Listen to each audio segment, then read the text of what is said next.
Eh, I'm giving that move a D minus. All right.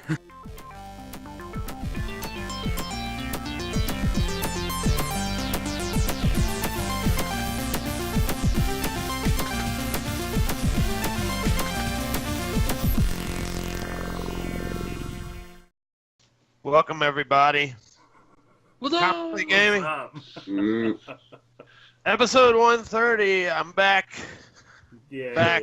He's back. He's I hated the fact that I missed you guys last week. It was painful. I was not in a good spot. Yeah. So Glad to but- have you back. yes, I feel like my week is complete now. It's not the same if I don't get my Comically Gaming in on Sunday nights. So it's good to be back. I checked out. I probably did a few more things after that week. But in this past week, I got this because my addiction is just so out of control, I guess. This is the Nice. Dungeon Master's Guide from 4E. Wow. The reason why I got it is there was a feature article on D&D Beyond basically saying, you know, you don't need, like 4E, the Dungeon Master's Guide for 4E is really not about mechanics. It has really great ideas in it. It was a whole feature article about how you can still get this and use it for 5E. All the ideas about homebrew and everything else. So I went to check it out and see, you know. I don't know anything about 4E. Zero. But if You have it's time to just read it all? ideas. No, I don't have no. time to read it. No. It's crazy. So you don't know if there's truth to that or not. I don't know if there's Okay. truth. No, I'm So let us halfway know. through. Yeah, absolutely. I'm halfway through Ravnica. I might start it after that. So, the other big thing is I watched Deadly Class on Sci-Fi. You guys, any of y'all watch that? Wow. No, I've heard about it.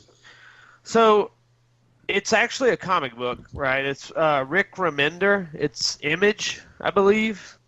It might be Vertigo, but I think it's Image. Not totally sure there.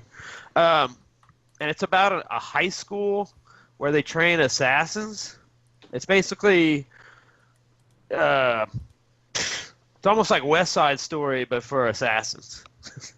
But I you know, you do have to adjust, I think, your expectations with what it is. You know, don't put it up against Deadwood or you know, Breaking Bad or anything. But on its own terms, it's awesome, man. I really liked it. I just watched the pilot. There's no superpowers or anything. It's just assassins, but the characters are awesome. Rick Remender is actually the writer that wrote it. And the other big thing is it's the Russo brothers. So they're in charge of it creatively, I guess. But Stranger Things? Russo brothers are the Avengers. Oh, right. Yeah. What, you say not up there with the best shit on TV? I'm not going to say artistically it's up there with the best shit on TV. I hope that the Russo brothers would be able to pull something off. Well, I mean, this is just off of the pilot. So what happened was I stumbled into it. I was flipping through. I have Sling TV. Yeah. And I stumbled onto Sci-Fi, and there was a super, super trippy episode that I started watching, and it immediately snagged me. So that I went back and started with the pilot, and Right. I think I'm going to end up really liking this show, and it might be just as good as, you know, some of those other shows. I've heard about the comic being awesome. I expect the Russo brothers probably bring the heat. Right. But it's cool, man. I like it a lot. It's very different. It's actually what you think it might be. It's almost like a very, very dark take on X-Men, but without powers. I don't even know how to explain it. But Deadly Class. I've been seeing all the ads for it lately. It's coming out, and there's also a show on Netflix that looks real similar to it. that just came out or is coming out shortly? That's like Umbrella Academy. There you go. Yeah. Those two shows, I've been seeing ads for both of those, and they both look kind of similar and kind of not interesting to me, to be honest. It looks like all this stuff that's coming out on these other, I don't know, like the Cloak and Dagger and you know. Oh yeah, no, it's not that. I mean, at least Deadly Class isn't like Cloak and Dagger. I mean, judging from what, it's not like a teen sort of romance or anything. No. It's just cool, man. It's set in 1987, and it's it's about like this guy's homeless, and he basically gets enlisted into this school of assassins. They all got different cliques. They all like hate each other and sort of want to kill each other, but it's forbidden, the rules. But yeah, I mean, I heard good things about Umbrella Academy too. I know that that's a comic book that's based on the singer of My Chemical Romance's comic book, Gerard Way or something. Yeah, I haven't read it, but it got a good review. I don't know. We'll see. But so has Doom Patrol. Doom Patrol's getting good reviews also. Yes, it is, and I'll like I said, I'll probably never watch it, but unless it comes out on another format, I'm not gonna pay DC to watch that. So. But I do want to see it, man. I mean, all this stuff will come out on DVD at some point. Yeah, exactly, and that's how I'm gonna score, because I really want to see Doom Patrol bad. Yeah. And, I don't think I'll watch any of those unless you are like, oh my god, it's the most amazing thing ever when you watch it. Like, none of those shows have enough pull. I don't have enough time to watch the shit that I'm watching that's really great. So when you say, it's not up there with the greatest stuff, then I'm immediately like, done, not watching it. Like, right. And Deadly Class has one season out, and I think they just started season 2, or it's about to start. So I'm going through season 1 right now. Also, I use Sling to watch it. Sling is an awesome service. I don't know if anybody out there has it, but I got the orange and blue package, and you can, without DVRing anything, you can just watch whatever those channels show in your package. You're a slinger, huh? I'm a slinger. Yeah. Cool. Nate, how was your week? Am I up? I thought Jeff. It's Jeff. Yeah. Sorry. Oh, that's Take the ball back from Nate and give it to Jeff.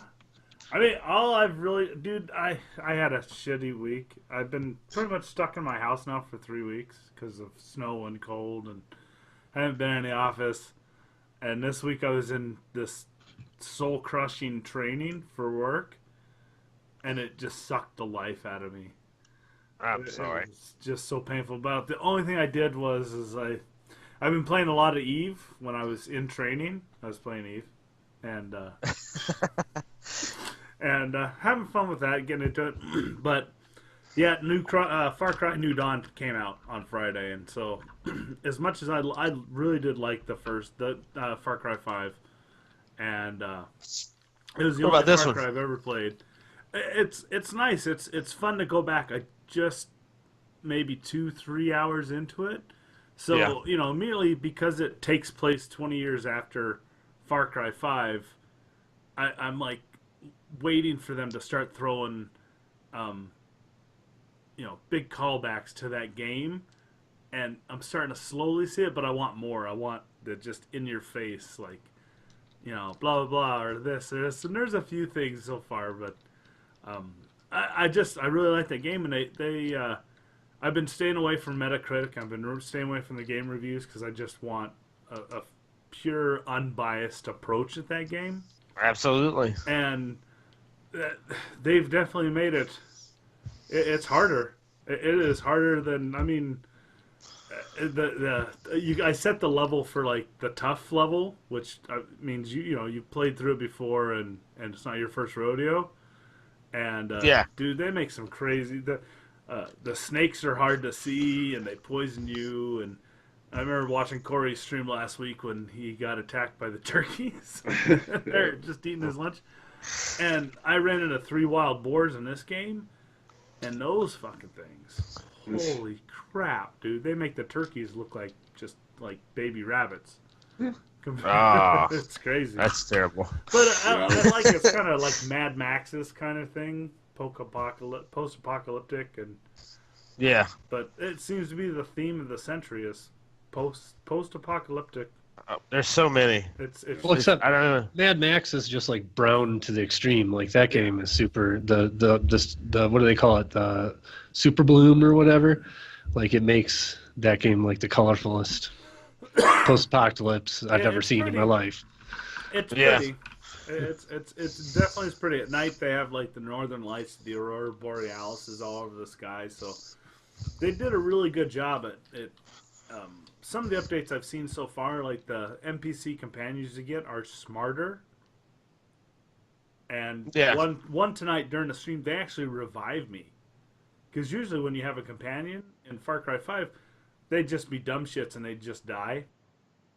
And this one actually is whooping some ass. She's badass. And I'm like, holy shit. And then she revived me. I'm like, wait, I've never had this happen where the NPC will revive you. Wow. I like the dogs. The dogs. That was like an update, a Far Cry 5 update as well, because you beat it and I've only played a few, maybe 5 hours of it. And I've been revived by my teammates multiple times. Oh, really? Yeah. So, well, yeah. Well, I played it. I played it right after it came out last year. Right. So they hadn't done all the updates to it, and the NPCs were dumb shits and engage and die, and I'm like, what the fuck are you doing? I said, hide, you dumb bastard. But no, so far I like it. It's interesting. It really grabs you. And I know that last week we talked about how they sort of spoiled the ending. They only said one thing about the ending of Far Cry 5.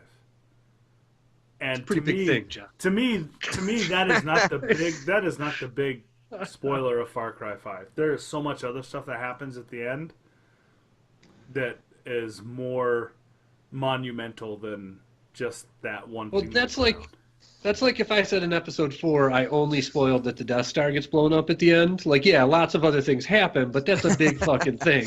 You gotta admit, like, to some degree. It's a good analogy. No, because you sort of you watch it and you can't kind of expect it to happen.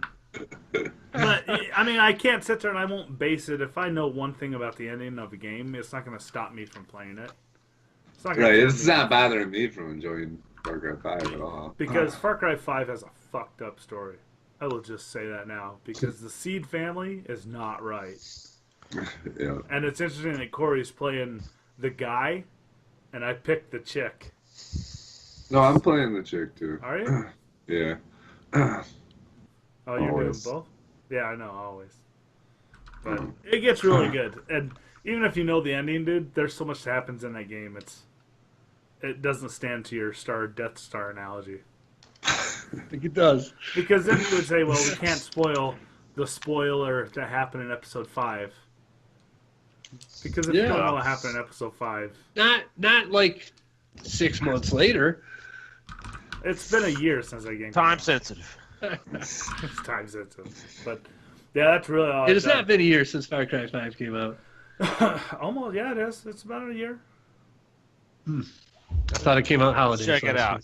No, I'll have an answer for you in a few seconds. I think it came out like February, March. Yeah? Yeah. 2018? March 2018. You would know. You got it. Yeah, you would know. March 27th. So on the later. A little less than a year. Like 11 months. Yeah. So that's a little too regular, I gotta say. But anyway.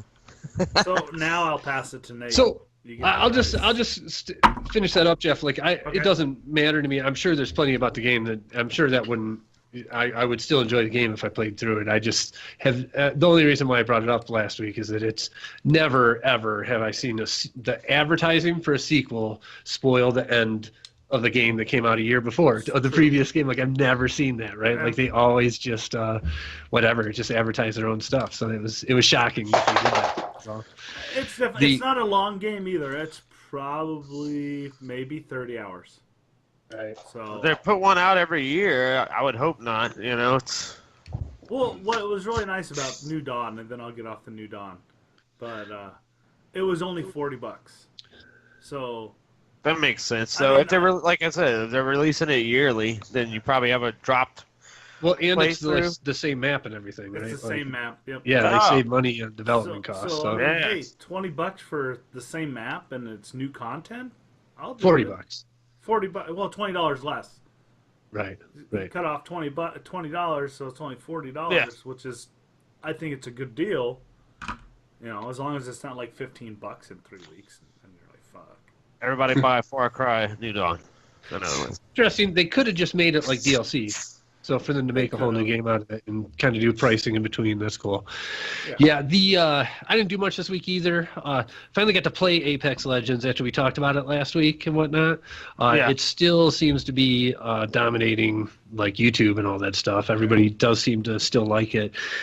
I will say that it's probably my favorite battle royale at this point, and mainly because of the setting. Is like feels like sci-fi and kind of weird and stuff, like, and I enjoy that. It's not like the mechanics are a step behind Call of Duty. Like Call of Duty mechanics are better, but this game kind of does a few things different, which kind of Call of Duty is pretty by the numbers as far as the battle royales that came before it. That said, I am officially sick of battle royales.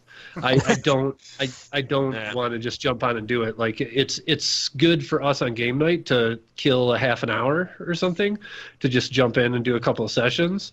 But I would not just be sitting there grinding out any of those games at this point.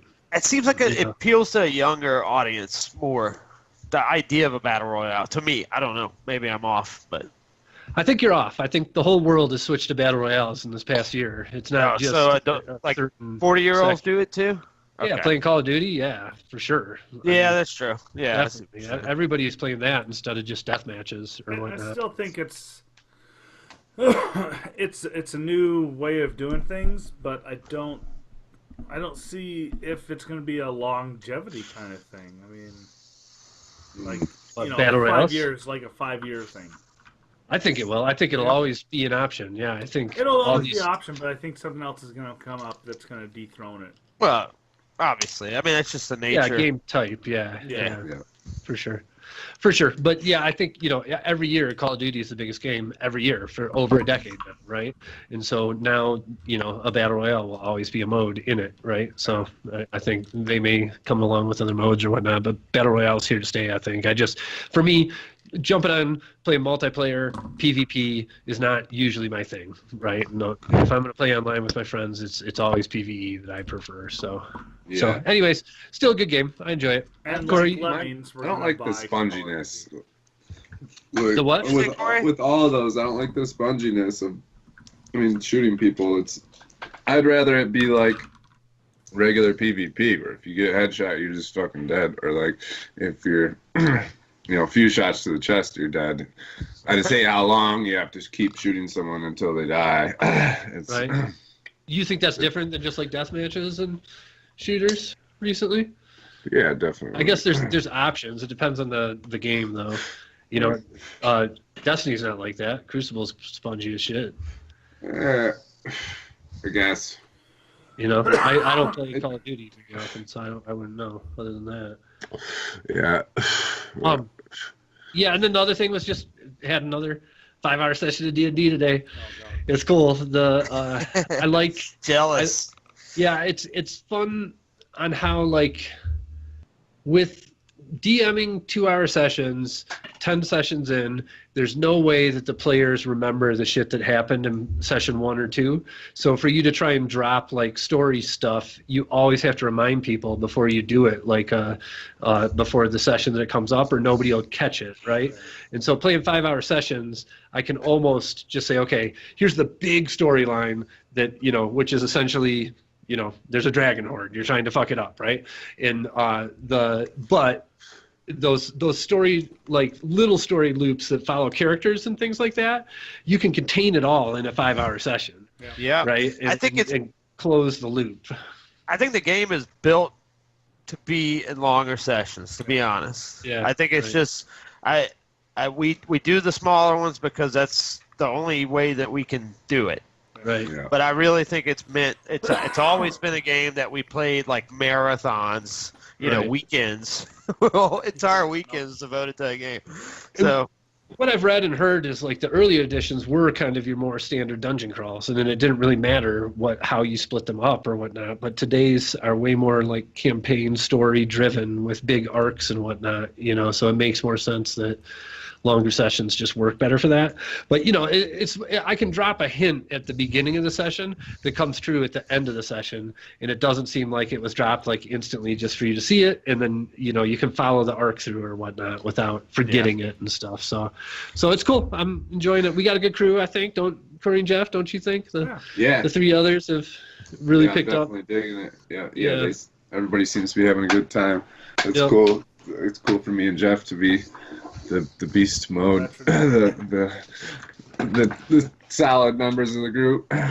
Except for that fat, unstealthy panther. Yeah, fucking Madoka, man. She's just clumsy.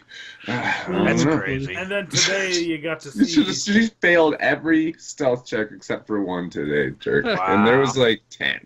She's done it before. She has a +6 to stealth. The old game she was doing that. So. Yeah. Well, awesome. And you got to see like what happens when you put a paladin in beast mode, when they just expend every spell slot they have and just pop everything.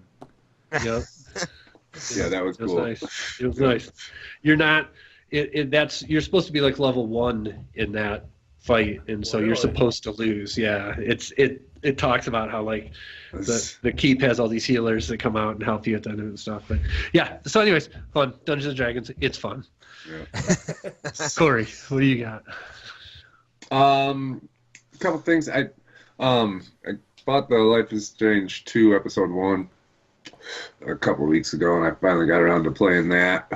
Not my cup of tea. I really loved the first one and Before the Storm.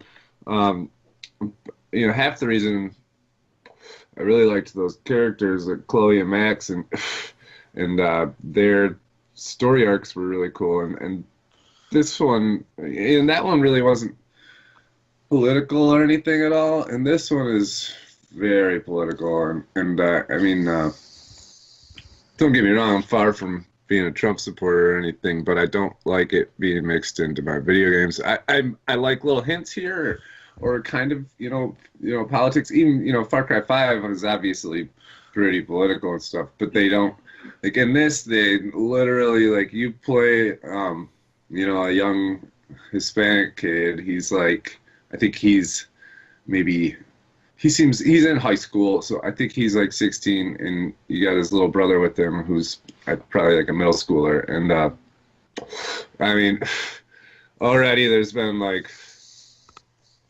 police brutality, mention of building the wall, and of ICE. Wow. And which, I'm against all that stuff, but I don't like it, and I hear enough about it during my day and watching the news and everything that I don't want it to be a part of my game. And that's like, some people might like that. It's just, that's what I said. I'm not saying it's a bad game, but I don't think I'll buy any. Yeah, not my cup of tea. I probably won't get any of the other episodes. You want some escapism. Yeah, you play video games to get away from real life. Right. Yeah. You don't need it. And so yeah, I mean, it sucks because I really liked the first one, but whatever. So, and then the other thing we'll probably talk. We're talking about the Nintendo Direct in the news, and one of the things they announced is they dropped the Yoshi's Crafted World demo the day of the Nintendo Direct. So I played that. I don't know if there's other Yoshi games even like this. Yeah, Yoshi's Woolly World was the last one. Was on Wii U. Okay. Yeah, I won't be buying it. It seems like it's a well-made game, but it just seems like it's for kids. It seems like an easier Super Mario Bros. Like kind of, everything's a little bigger. It's easier platforming, and like it is different. It has its own ways that it's different, but it seems like kid game. Yeah, Yoshi and Kirby games are usually like that. If both of those games will have there'll be a challenge of collect the things, and if you do that, it can be hardcore for you. But yeah, base level, they're for kids, right? Yeah. So Yeah, a couple disappointments this week. Other than that, I did all the other normal shit. But, yeah, that was our weeks. News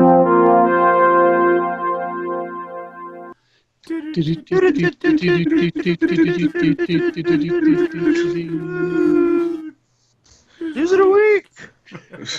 All right, number 5.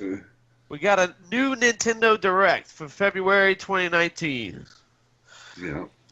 Several games listed in it. I think someone said a million JRPGs. Oh God. Is that right? You want to watch it?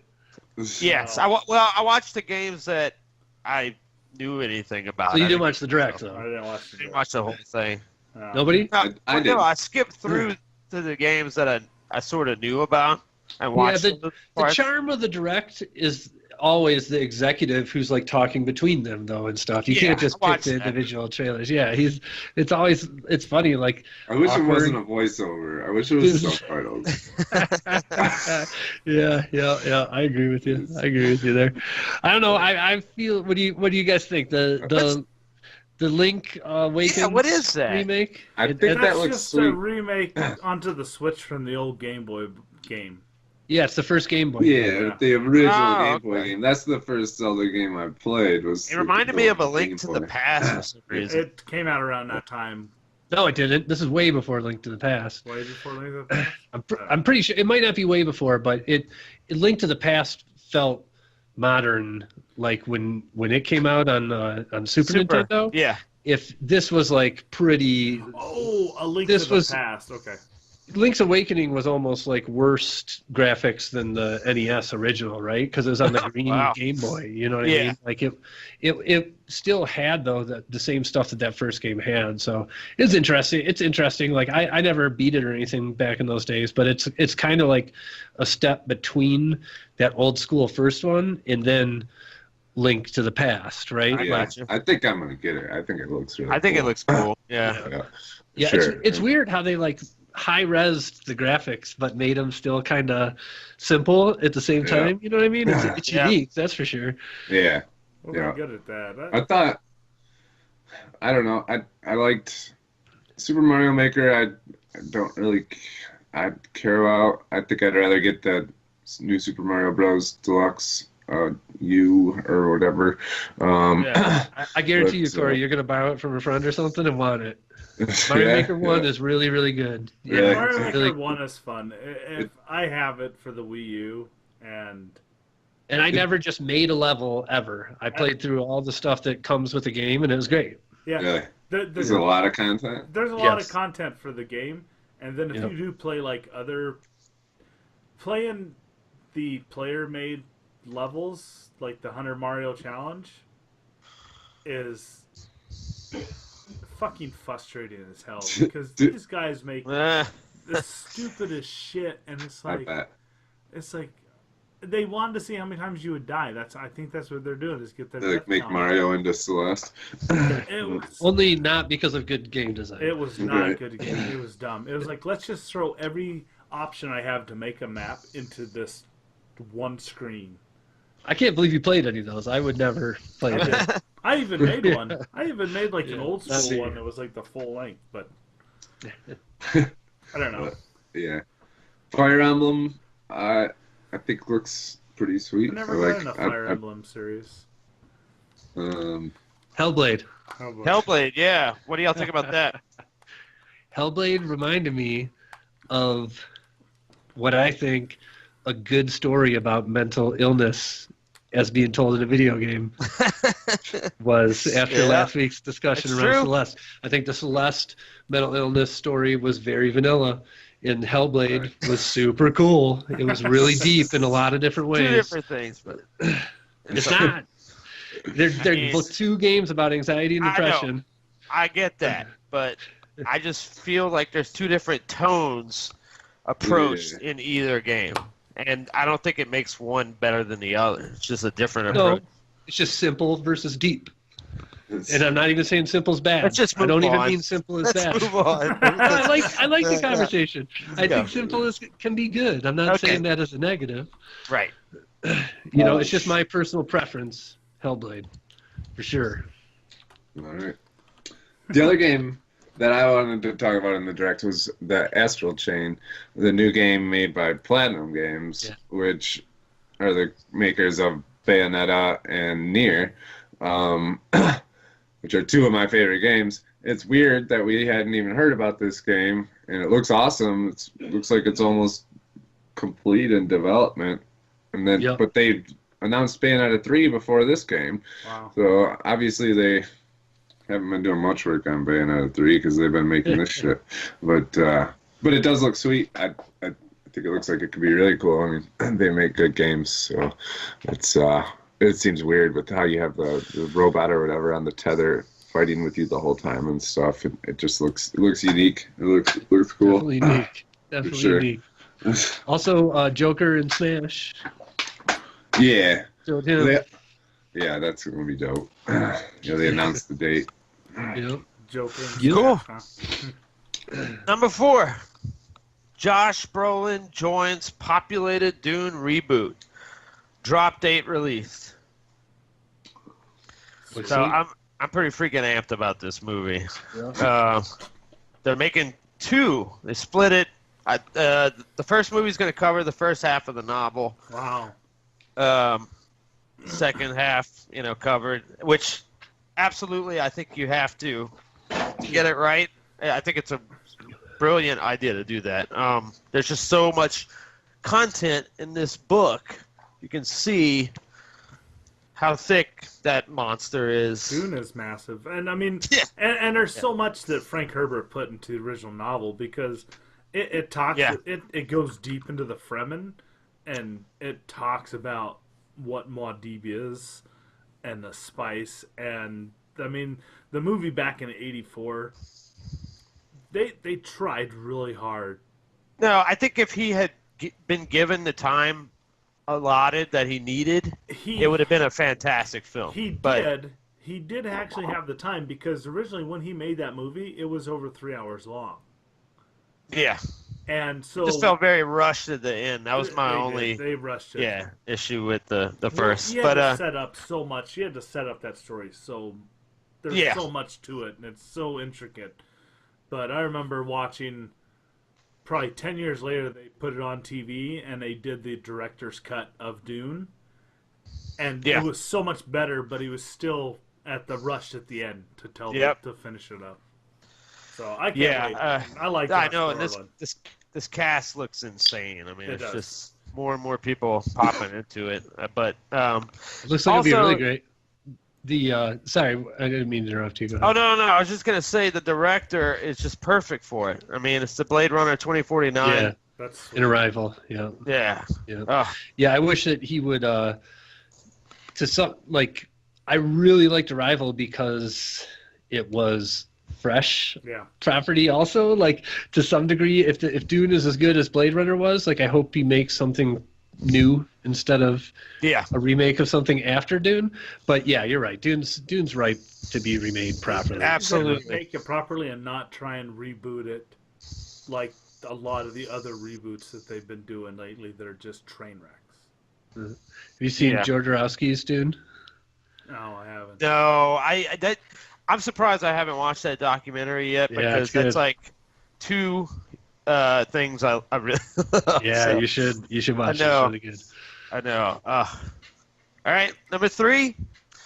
Stranger Things D&D starter set plays Mike Wheeler's adventure. That is pretty sweet, dude. That is awesome. It's dropping in May of this year. So, I think that's awesome. For people, Vanessa was asking me, am I going to get it? And I said, no, I'm not going to get it. Well, first of all, I think it's going to sell out so quick that I'm probably not going to even have a shot at getting it. But it's really, if you are just jumping into D&D, it would be super cool to get it. Yeah. Or as a collector's item would be the other thing, Or if they use the same, I mean, the pricing and stuff seems the same as the regular starter set. Like $25. Yeah, for my, I mean, that's not that bad. If a regular adventure is $50 or whatever, this thing being $25 is cool. And then it comes with the core or the starter rules and character sheets and all that stuff. Like 2 Demogorgons. And you get the Demogorgons. Yeah, right. Yeah, I'll probably get it, which is awesome. I would get it maybe just for that.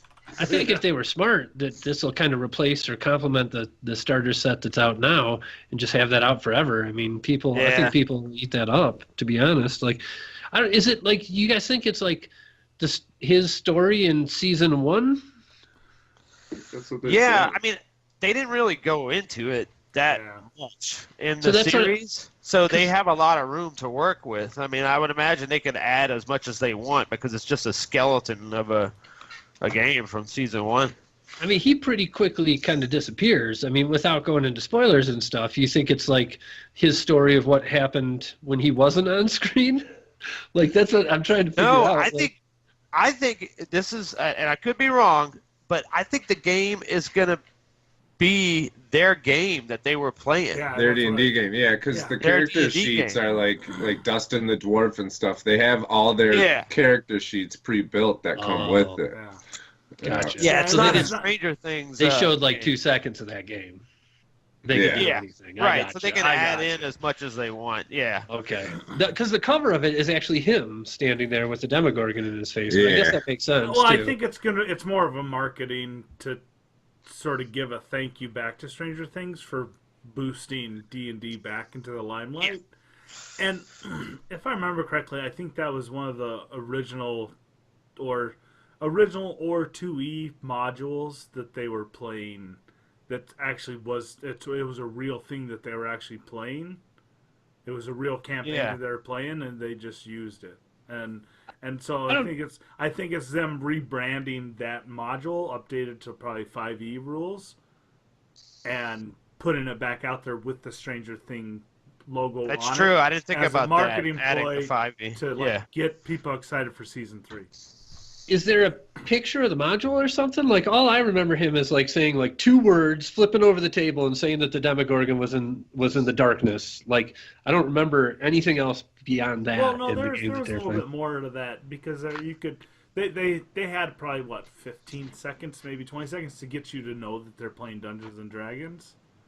Yeah, they referenced the monster manual later. They did one of them cast Fireball. Yeah. Yeah. They? Okay. So, yeah. All right. I mean, I would have to go back and look at that episode, and I brought you could figure out what it is. Because I'm sure they might reference it, and maybe in this they'll talk about what points got covered in the show. It's cool. And what they filmed and what got cut and what made it to the actual show too. Yeah. Yeah. You know. Either way, super smart idea. It's going to be crazy successful. It is. Yeah. I mean, they're already calling it's going to they're going to have to do reprints and everything else because it'll probably sell out quickly. Cool. Number 2, Disney finds way to stream adult content in Hulu. It includes 4 new Marvel series, and Hulu is open to reviving the Netflix shows. That makes sense. Oh. So finds ways by making fans pay for 2 streaming services. Pretty much. is what that means. It's the cash cow. That's Disney. It's bullshit. It makes me not want to buy either. That's right. You know what I mean? If you put all that shit on Disney Plus with Star Wars, with all the Marvel stuff, I would be compelled to buy Disney Plus. But you're already taking Deadpool out and making me buy that in this other service too. So I got to spend almost $25-$30 to watch all your shit. Fuck off. I mean, I'm lucky that I already have Hulu. That's the only reason I'll watch, because I didn't have to go out and get it. I don't plan on adding any new streaming services. I'm just going to use what I have and see where the dice freaking fall. What do you have? It sounds like you have a lot. I do. Well, let's see. I have Netflix, Hulu, Sling. Amazon, and Sling. How much do you spend a month? How much do you spend a month then?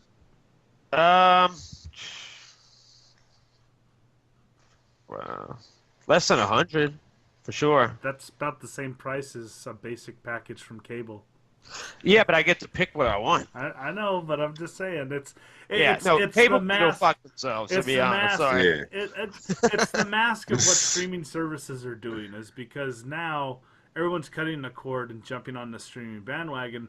But as the companies are smart, like you see what Disney's doing, they're they're trying to effectively make you buy 2 streaming services. Oh, I understand that, and I'm not going to do it. I'm not going to fall for that. But a lot of folks aren't going to see that, and they're going to start like, oh, well, I need to watch this, so I need this streaming, so I got to watch this, I got to get this streaming service, and they're going to end up spending as much or more as they would if they just had a cable service.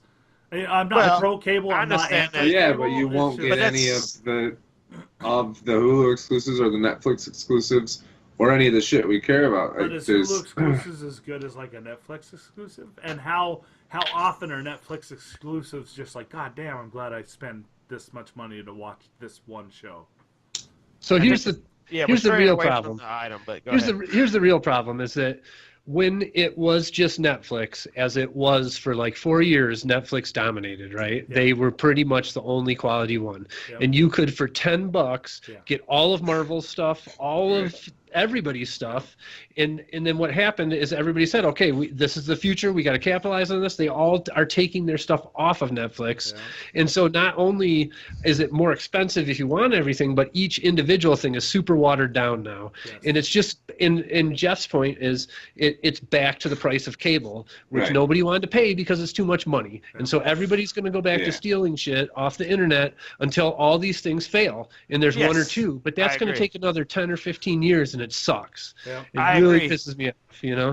The thing is, I worked out a budget to see what would keep me under a basic package. And I wanted to see what of the streaming services had the most that I would watch. Right. And that's what I came up with. And I'm totally happy with it. Like, that's cool. As long as you do your research, that's awesome. That is more. But what I'm saying is, like, when you did your research, Marvel was all on Netflix, and now they're not anymore. Yeah, but I mean, like, they weren't that great anyway.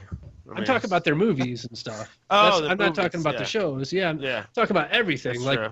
The Netflix package is getting watered down and more expensive because everybody's taking their stuff off of it. And that's true. It sucks. You know? I mean, there is a lot of stuff on Netflix that I watch that's not related to superheroes or Marvel or anything. Yeah, me too. And that's part of the reason why Netflix has their prices have gone up, because you're not seeing it. The reason why you're paying more is because those shows were stripped away, and so they still have to supplement all the money they were getting from those broadcasts, those channels, those companies, those broadcast companies, because they were, paying a subscriber fee to those broadcast companies, and that was how they sort of fudged it so you can keep the subscriber to you, the consumer, down. But now that those extra monetaries are gone, they're still living on that high of getting money. That is why your Netflix will go up, and you're going to see it more and more. And Dirk, the other stuff's going away too. You watch Universal starting their own streaming service. Like, everybody's starting it, and it sucks. It's I'm sure. If anything, I won't add anymore. I won't shuffle around and like go to this one and get to where it would be above cable. But I mean, I'm not opposed to dropping a service either if they don't have good content anymore. Yeah.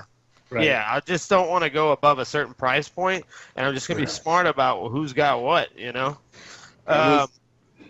The other thing is the Marvel TV is in charge of these shows on Hulu, and I'm not excited about that. But there is Kevin Smith doing Howard the Duck and the guys from Aqua Teen and Hunger Force. So, I can't believe they're making a Howard the Duck, Tigra and Dazzler, Hit Monkey and MODOK show. They're so crazy.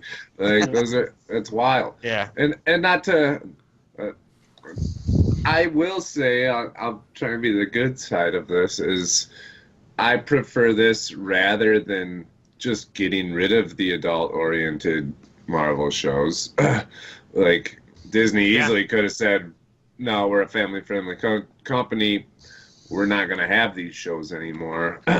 And at least we do have an option. I mean, to me, it's the same, because I'm not going to watch it either way. So, because it's too fucking expensive. Yeah.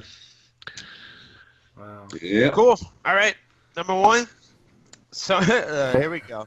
Sony explains why they're skipping E3. I know you guys want to talk about this more than. I mean, what do y'all think? Hit it. Same as the last story. That bunch of bullshit. They're cocky big company who's riding on top right now, and they're not being consumer friendly. I think it's gonna bite them in the ass as well. Yeah, definitely run the risk of it biting them in the ass. That's for sure. I don't know. I sort of like what they said in that article. I'm going to play devil's advocate because I like what they said in the article. I mean, I think that they are thinking partly for their consumers when they're like, why should we do E3 when the world has changed and E3 has not changed? And that's what the article is saying, is that the world has changed, E3 has not changed, because when E3 started coming out, it was for the gamer, and that's when you got to see the new cool stuff, and it's slowly been taken over by all the developers and the journalists to see it and write about it. But now, because of the internet, the news is such an instantaneous generation now. There's no reason to go to E3 to report on stuff because it's already released on the internet, and IGN, those evil bastards, and Kotaku, or whatever the name you say it. Kotaku. That one, yeah. And it makes sense. That's what E3 used to be, was like, that's where they got all the information to put it out in the magazines, PC Gamer and EGM and all those old magazines. It's not the case anymore. So Sony's like, why should we even go and spend all that money for marketing when we can just contact our consumer base directly through PlayStation blogs and just let us work on this stuff, and then make the announcements as they come out, and we can do it on Twitter and get it out faster, and everyone reads the same message. Yeah, I understand the logic, but it smells bad to me. Maybe. I think it's just they don't have any new games to show. They're still working on 4 games that they've showed us over the past 2 years, and they don't want to do that again. So they're just not showing up.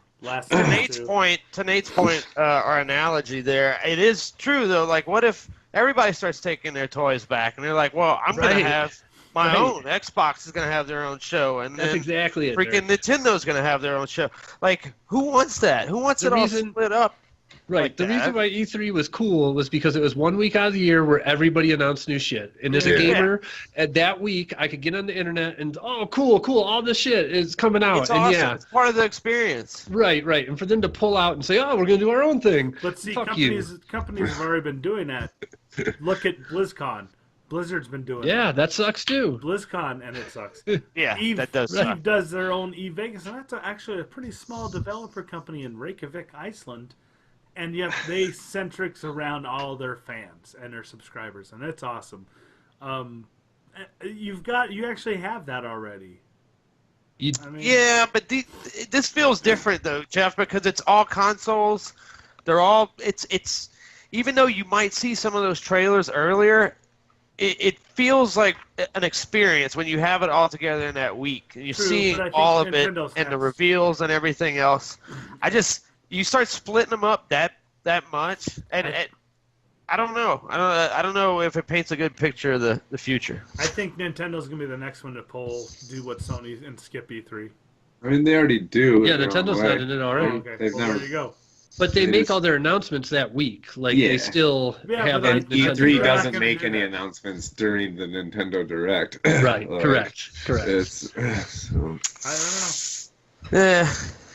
I'm giving that move a D-. All right.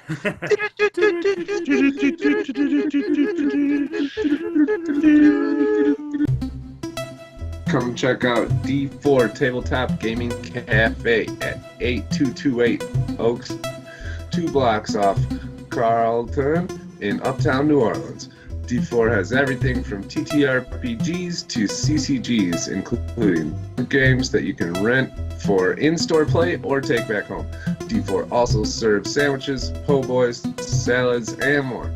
So if you're in the neighborhood, stop by Oak Street and check out D4 Tabletop Gaming Cafe, the best critical hit in town. Cool. So we're doing our hot topic. This is our hot topic section of the week. I decided to do the book that I'm covering right now for my next campaign setting, which is Ravnica, specifically the 10 Guilds of Ravnica. Real quick about Ravnica and the guilds. Membership is always voluntary. Most Ravnicans actually are not in guilds. It's sort of 50-50. So PCs can actually choose to be guildless. Apparently tens of thousands of years ago, Ravnica was embroiled in war with 10 rival armies battling each other, and not much success for any of them. So to end the fighting, a guild pact was agreed upon among the army heads, which was a sort of a magical contract of immense power that also in turn formed the guilds. So just a quick breakdown of the guilds. And actually, one cool thing about the guild, the magic users for each separate guild have different visuals for their magic. So, like, the Golgari might have something that's green and sort of fungi looking in their magic, but Rakdos is going to have, like, fire, trails of flame and fire just off of their magic. I just thought that was cool. But, okay, so real quick, I'm going to run through this. The 10 guilds, we start off with the Azoria Senate, which is the governors and lawmakers of Ravnica. They believe in the perfection of society. PCs are usually lawful or neutral. Races are usually human or Vidalcan. Composed of 3 columns of organization, much like, I guess, a democratic government is. The Sova column, which is judges. The Jalin column, which is legislation. And the Layev column, which is enforcement. Next guild is the Boros Legion. They're sort of the military force. They're super passionate about justice. Just think Batman, I guess, a guild of Batman, if you can. PCs are usually lawful or good. Races are usually human, goblin, or minotaur. And the uppermost tier of the hierarchy in the Boros Legion is largely composed of angels. So, House Demir is the third one. Angels are not a playable race, but you can play an Azamar, which is like a half angel, half human. Okay. Yeah, that's in the Volo's Guide, I believe. Yeah. House Demir is the third one. That's sort of the spies, messengers, and espionage network of Ravnica. Neutral, evil, races are half-elf, human. This is the cool thing about House Demir. There's a spell that they created for House Demir called Encode Thoughts. Encode Thoughts. It's a cantrip. Memories, ideas, and messages can take physical form as a string of glowing energy, which can then be exchanged with others via a Detect Thoughts spell. So somebody who had Detect Thoughts could read that string of information. You can swap it, and it's crazy. It's really cool. Number 4 is the Golgari Swarm. They're the maintenance of Ravnica's agriculture, waste, and dead people. But they're sort of like, they've got this crazy philosophy about life, death, and rebirth, and this whole cycle. So they just see it all as the same thing. They're largely neutral or evil, and humans and Drow are the two main races there.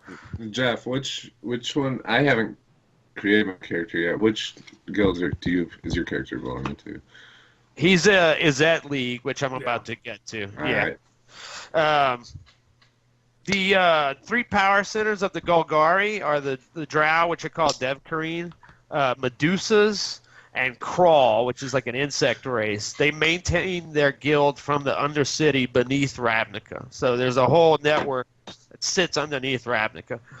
The next guild is the Gruul clans, which is one of my favorites. They are the raiders and destroyers of the city. They're opposed to civilization in all forms. They're chaotic or neutral, and they tend to have humans, centaurs, goblins, and minotaurs in their clans. There are no dwarves or halflings or gnomes in Ravnica. So you sort of supplant that with a goblin. They sort of fill that role of the smaller race. What's cool about the Gruul clans is they're composed of 8 smaller clans. I'm not going to get into those, but they all have different motives, and they're all kind of competing with each other within, but they all identify as Gruul, and they all want to destroy as much city as possible. The next one is the one that Jeff and I believe Josh are both in. Yeah. The Izzet League, which is mad scientists, gadget inventors, and infrastructure builders. The alignments are chaotic or neutral. Races are human, goblin, or Vidalcan. And this is cool. They're led by a guild master who is a 15,000-year-old hyper-intelligent dragon named Niv Mizzet. So he controls everything from the top. He's always setting machinations into play, and he's always got laboratories working on projects and stuff. So super cool. The next guild is the Orzhov Syndicate. They are basically the church, the bank, and the mob all rolled into one package. The alignments are lawful and evil. Races are just usually human. You don't find a lot of races outside of human in the Orzhov. There's 3 parallel tracks of advancement in the Orzhov. An advocus, which is a lawyer.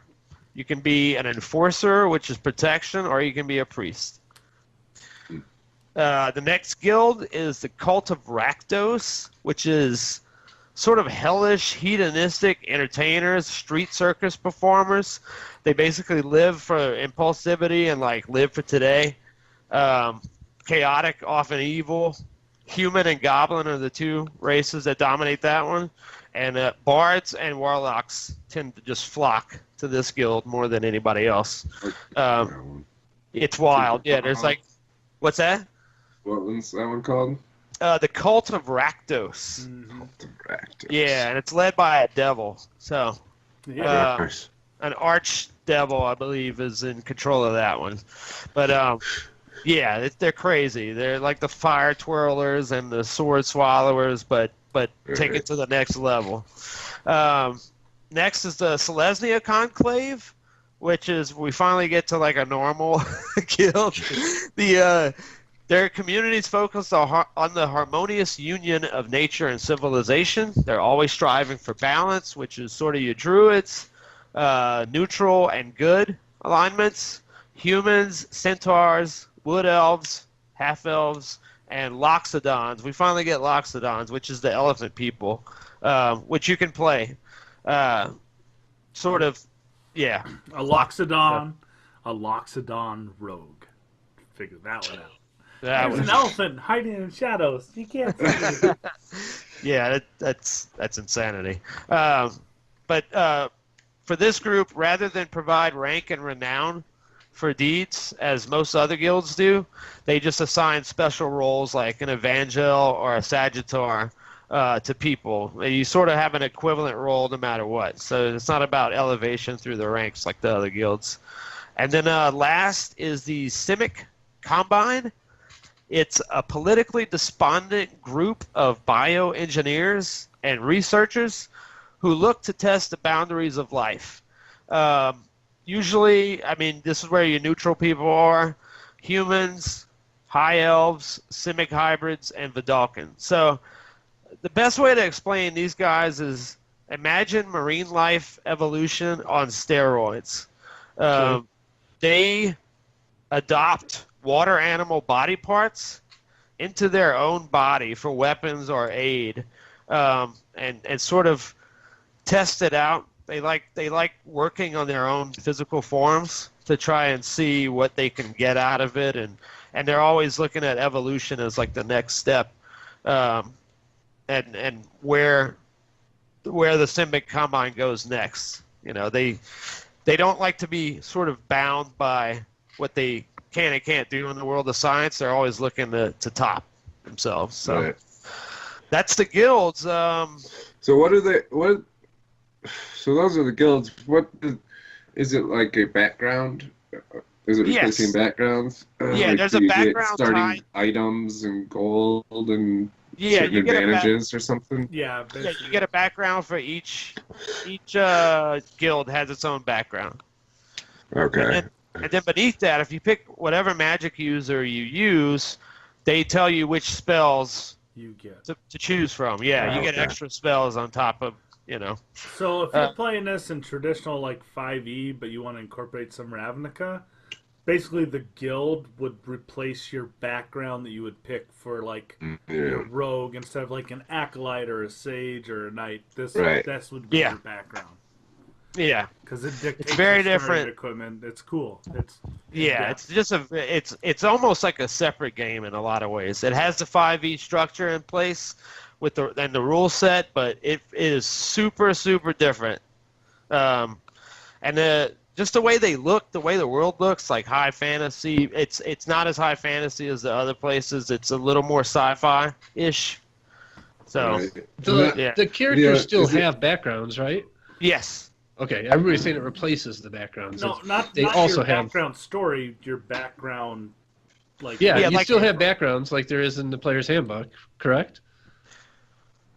Well, you can. You can, but why? But you, I mean... When you're building a character, you still pick a race, class, a background, and then a guild, right? Yeah, but because it's an option, so you can choose the guild background as your background, but you can also use the other ones. Yeah. Okay.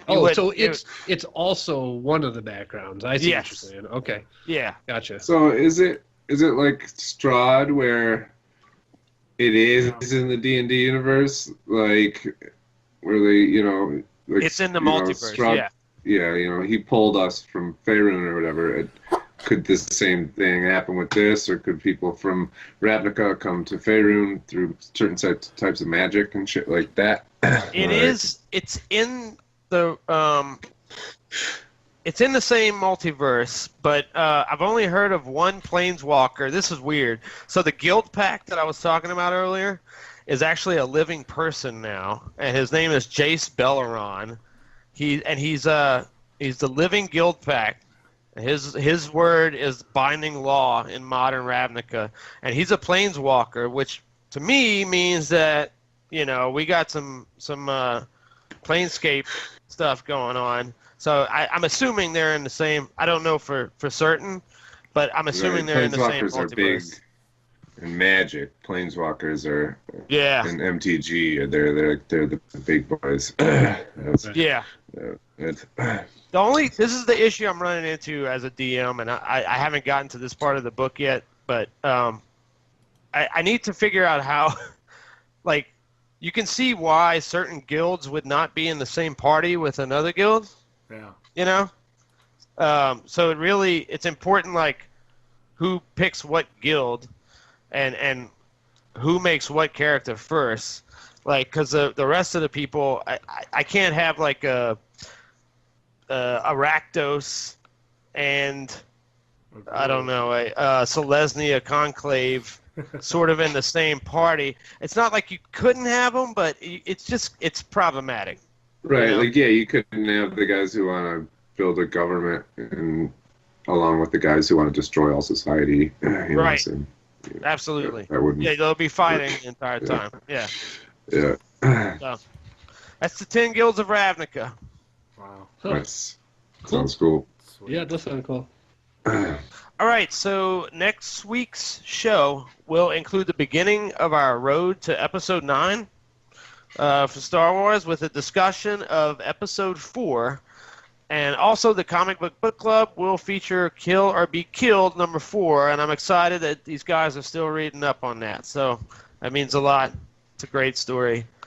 Watch and read up to be a part of the conversation, damn it. Yeah, that Kill or Be Killed, just as an FYI, if people didn't watch the previous show, it's the trade graphic novel that you can buy in the store is 1 through 4.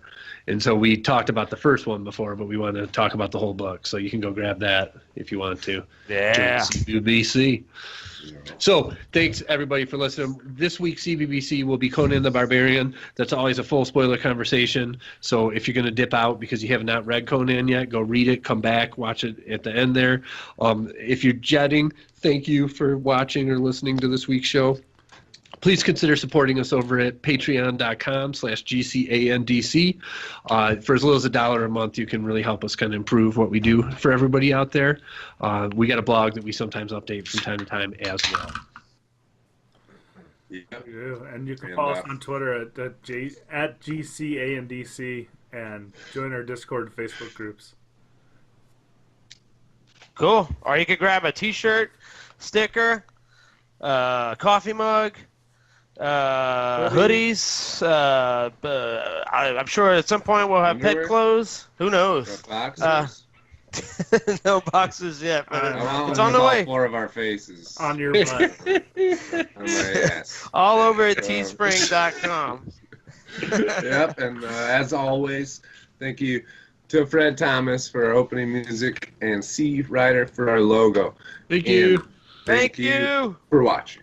That's been Comically Gaming 130. Now we have full spoilers on Conan the Barbarian #1.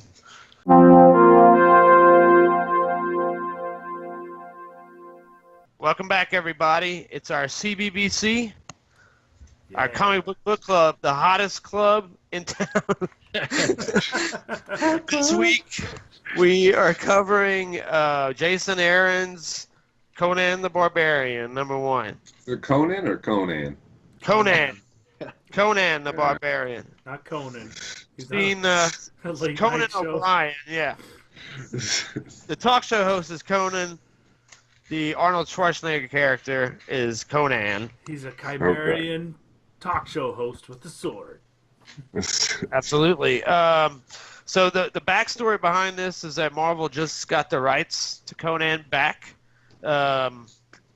And the second they got it back, they gave it to one of their prize horses in the form of Jason Aaron, who apparently has been chomping at the bit to write this project and never had access to it because it wasn't in Marvel stable. So they wasted no time giving him the project. I think there's another book for Savage Sword of Conan, and he's apparently in an Avengers team now. So they just went full throttle with Conan the Barbarian. So, out of the blue. What did you guys think? I thought it was sweet. It was really good. Having been a child of the 80s and 70s, and remember watching Arnold Schwarzenegger as Conan the Barbarian, and somehow I saw it in a theater as a young kid. You know, who knew that I'd be watching it at that age? I don't even know how old I was, but I don't know. I felt like I was glad that they didn't go over again and rehash how Conan came to be. They sort of kicked it off in like just a couple of panels. Yep. It's, say he was a king and then show how he was born. But then I still felt like they sort of fell back on the origin story of him sleeping with a witch. But then they took it to another level. So I was glad that, because when I was reading it, I was like, I've seen this before. I've read this before. Until he slept with the witch, and then she turned out to be super psycho and evil. Yeah. And taking him down. You say he's in an Avengers team. That's kind of just reading this book. I was under the impression that it was going to be a standalone based in the past, because they reference in the book how this is a story of his death. Yeah. So at the end of this, he would die. So it's I don't know how they're going to pull it. Not, though. Yeah, I don't know how they're going to pull it together. I think Venom's on that team, maybe. Yeah, and the Punisher. Yeah, it's bonkers. I don't know how they're going to pull him in, but Marvel has done crazier things than that, I guess. So, What'd you think, Nate? I hated it. I really did. Of the CBBC, I thought it was one of the worst ones that we read in a long time. Wow.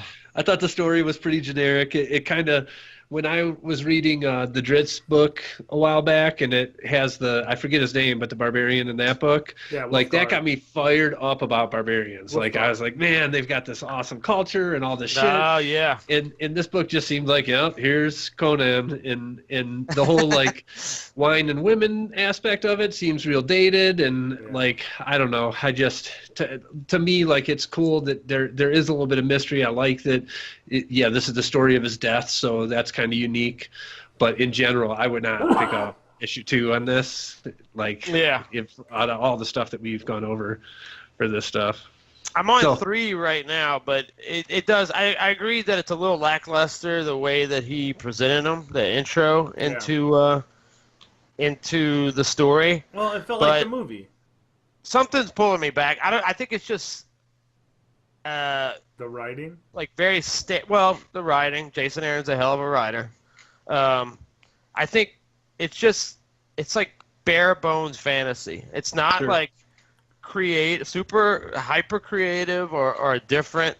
It's just like it reminds me of fantasy, like 80s fantasy stuff that I was into, and not just because of the movie. It feels, and I know that's like a knock against it at the same time because it's vintage or obsession with nostalgia. But I like the aspect of it making me feel like I was reading a Conan comic from the 80s. But yeah, I can see that as a negative too. So. Well, in this one, he wrote him as Conan being more articulate with his speaking, and I think that's what threw me off. Was I base everything on the movie from the 80s. Yeah. And I was like, I don't think I've ever seen that. You haven't seen Conan the Barbarian? I don't think I have. What? Wow, dude, that's your homework. Oh. But especially now, if you go and watch it, Conan the Barbarian, after reading issue number 1, you'll be like, Jeff was right. Because it's pretty much it's like, what the fuck? So then I assume you haven't seen Red Sonja either. I have. No, well, I know you have. I've seen Conan the Destroyer too. And I know of all those characters, but never saw the movies growing up. Oh man, it's solid, dude. James Earl Earl Jones is in it. James Earl Jones is it's crazy. I understand that it's a classic. My dad was into sci-fi. He was not into high fantasy. I didn't even hear The Lord of the Rings until I found it out on my own in high school or whatever. Or somebody else was reading it someplace. But our parents were not into that. They were all about sci-fi though for some reason. That was cool. But high fantasy. I was not shown that stuff when I was a kid. 1982. Yes. So I was 6 when I saw this movie in the theater. A 6-year-old saw Conan the Barbarian. Yeah. Child of the 70s. What can I say? Frank Frazetta was big on doing fantasy art, and every time I read Conan, I think about Frank Frazetta's art. But what I was thinking the whole time when he was fighting without armor, I was like, how would he hold up in D&D? Like, what would his armor class be like without armor? I thought that was crazy, but then I read about barbarians, and they get the Constitution mod and their Dex mod to 10. Yeah. So he's probably just super fast and got a lot of HP, I guess. Well, they did have a lot. Having looked at a character sheet for barbarians. Yeah. It is pretty. They are pretty beastly because they have no intelligence. They don't cast shit, so you really can't make a barbarian a spellcaster. But they got it where it counts. Yeah. They're the tank of the fighters, but it's burst damage. It's not sustained damage. We're really digressing, but I don't know. I'm like Nate though. I was fine with it. I think I was a little more optimistic than Nate. I was fine with it. It's super standard. But I'm not going to buy number 2. Because I'm like, okay, I even just bought this on Comixology and digital download and read it real quick on my phone. And I'm like, okay. The art was awesome, though. I like the art a lot. It was good. It didn't float my boat because it's just, I don't know. I know I can read a comic on your phone. Corey does that too. Even big phone, I'm like, that's easy. Yeah, it's not. I can't do it. Well, cool. That's been our comic book club for Conan the Barbarian #1.